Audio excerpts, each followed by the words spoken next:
नमस्कार. जर मी तुम्हाला आज विचारलं की 40 वर्षानंतर शरीरात सर्वात मोठा हेल्थ प्रॉब्लेम कोणता आहे, कोणता सुरू आहे, तर बरेच लोक म्हणतात डायबिटीज, BP किंवा कोलेस्ट्रॉल असे भरपूर उत्तर आपल्याला मिळून जातात. पण आणखीन एक प्रॉब्लेम आहे ज्याची सुरुवात शांतपणे चालू असते आणि बहुतेक लोकांना त्याची जाणीवही होत नाही. ती म्हणजे मसल लॉस. होय, 40 वर्षानंतर आपलं शरीर हळूहळू मसल मास गमावू लागतं. रिसर्चनुसार जर आपण पाहिलं तर साधारणतः 30 वर्षानंतर प्रत्येकाच्या शरीरामध्ये 3% ते 8% मसल मास कमी होऊ लागतं आणि 60 वर्षानंतर ही प्रोसेस आणखीन वेगाने व्हायला सुरुवात होते.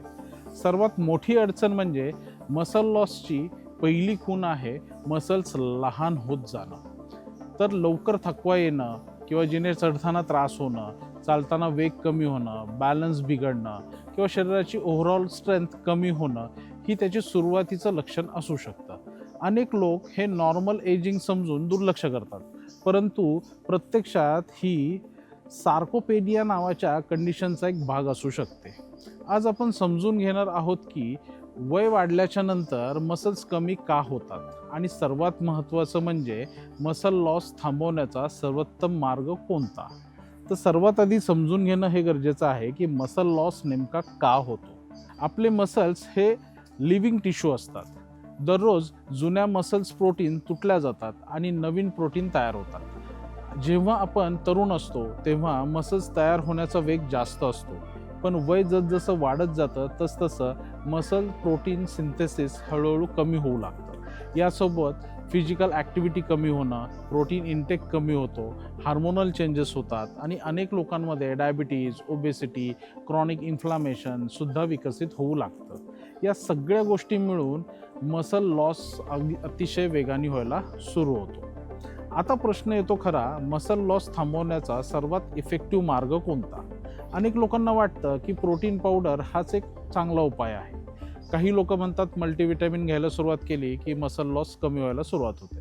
पण रिसर्च वारंवार एकच गोष्ट सांगते की मसल लॉस थांबवायचा असेल तर सर्वात इफेक्टिव्ह पर्यायी मार्ग आहे तो म्हणजे स्ट्रेंथ ट्रेनिंग हा एकमेव. वॉकिंग ही एक सगळ्यात चांगली एक्सरसाइज आहे. हार्ट हेल्दीसाठी सुद्धा ती महत्त्वाची आहे. पण फक्त वॉकिंग केल्याने मसल्स आपले प्रिझर्व करता येणार आहेत का? नाही. तर मसल्सना एक सिग्नल मिळणं गरजेचं असतं की त्यांची अजूनही गरज आहे. हा सिग्नल जेव्हा मिळतो तो मिळण्याच्या मागचं मेन रिझन असतं ते म्हणजे रेझिस्टन्स किंवा स्ट्रेंथ ट्रेनिंगमधून.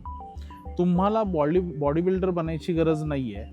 सिम्पल एक्सरसाइज म्हणजेच जसे आपण स्क्वॅट्स किंवा चेअर स्टँड्स किंवा वॉल पुशअप्स, रेझिस्टन्स बँड किंवा लाईट वेट्स लिफ्टिंग करणं यापासूनही चांगली आपण सुरुवात करू शकतो. रिसर्च आपल्याला असं दाखवतं की आठवड्यातून 2 ते 3 वेळा स्ट्रेंथ ट्रेनिंग केल्याने मसल मास किंवा स्ट्रेंथ हे दोन्ही मेंटेन व्हायला मदत होऊ शकते. पण एक्सरसाइजसोबत आणखीन एक महत्त्वाची तितकीच एक गोष्ट आहे ती म्हणजे प्रोटीन. मसल तयार करण्यासाठी शरीराला रॉ मटेरियलची गरज असते. जर प्रोटीनच कमी मिळालं तर मसल रिपेअर किंवा मेंटेन होणं हे डिफिकल्ट जातं. म्हणूनच तर आपल्याला 40शी नंतर प्रत्येक आहारामध्ये प्रोटीनचा सोर्स आवश्यक असणं गरजेचं आहे.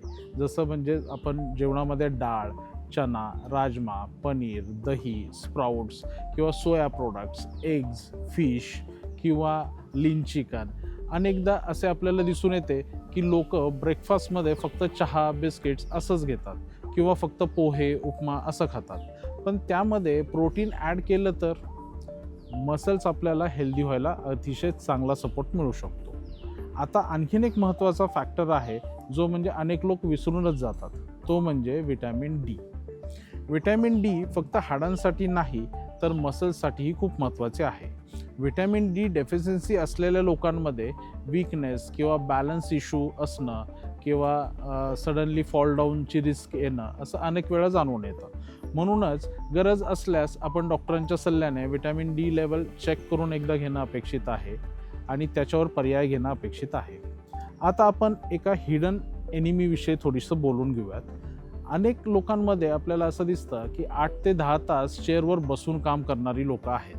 आणि घरी आल्याच्यानंतर टी व्ही किंवा मोबाईलसमोर बसून राहणे. जितके कमी मसल्स वापरले जाणार आहेत तितक्याच वेगाने त्याचा लॉसही होणार आहे. म्हणूनच 45 ते 60 मिनिटांनी दरवेळेस आपल्याला उठून थोडं थोडं चालणं किंवा थोडंसं स्ट्रेंथिंग करून घेणं हे आपल्याला खूप गरजेचं आहे. म्हणजेच थोडी थोडी मूवमेंट करणं अतिशय महत्त्वाचं आहे. माधवबागमध्ये सुद्धा जेव्हा आम्ही हेल्थ एजिंग किंवा मेटाबॉलिक हेल्थबद्दल बोलतो तेव्हा फक्त वेट किंवा कोलेस्ट्रॉल यावर फोकस करत नाही, तर मसल्स हेल्थला सुद्धा खूप महत्त्व दिलं जातं. कारण मसल्स फक्त स्ट्रेंथसाठी नसतात, ते ब्लड शुगर कंट्रोल करण्यासाठी, मेटाबॉलिझम हेल्दी ठेवण्यासाठी, बॅलन्स मेंटेन ठेवण्याकरता, ॲक्टिव्ह लाईफस्टाईलला सपोर्ट देण्याकरता अतिशय महत्त्वपूर्ण भूमिका बजावतात. तर या व्हिडिओमधला सर्वात महत्त्वाचा मेसेज काय आहे, तर 40 नंतर मसल लॉस हा एजिंगचा एक नॉर्मल भाग असू शकतो, पण तो पूर्णपणे स्वीकारून बसणं गरजेचं नाही आहे. जर तुम्हाला रेग्युलर स्ट्रेंथ ट्रेनिंग करत असाल तर प्रत्येक मीलमध्ये प्रोटीन हे घेणं गरजेचं आहे. व्हिटॅमिन डीची काळजी घेणं अतिशय गरजेचं आहे. फिजिकल ॲक्टिव्ह राहणं अपेक्षित असेल तर आपल्याला मसल लॉस हा वेगाने कमी करणं किंवा त्याला कमी करून त्याच्यावरती पर्याय निवडणं कमी करण्यासाठी हेही आपल्याला गरजेचं आहे. लक्षात ठेवा, वय वाढणं तुमच्या नियंत्रणात नाही, पण वयासोबत किती स्ट्रेंथ किंवा इंडिपेंडन्स टिकवून ठेवण्याची जी गरज आहे आत्ताची, यासाठी तुम्ही आजपासूनच काम करू शकता. धन्यवाद.